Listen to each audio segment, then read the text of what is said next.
కాబట్టి ఆదివారం పూట శివుడికి తేనెతో, నల్ల ద్రాక్ష పండ్ల రసాలతో, ఎర్రటి ఫలాలతో అభిషేకం చేసినట్లయితే పరమశివుడి సంపూర్ణమైన అనుగ్రహం కలుగుతుంది.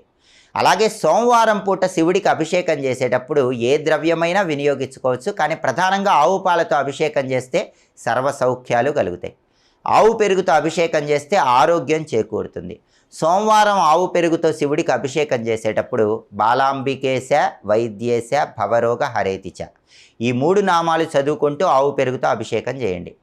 తొందరగా ఆరోగ్యవంతులు అవుతారు, అనారోగ్యం నుంచి బయటపడతారు.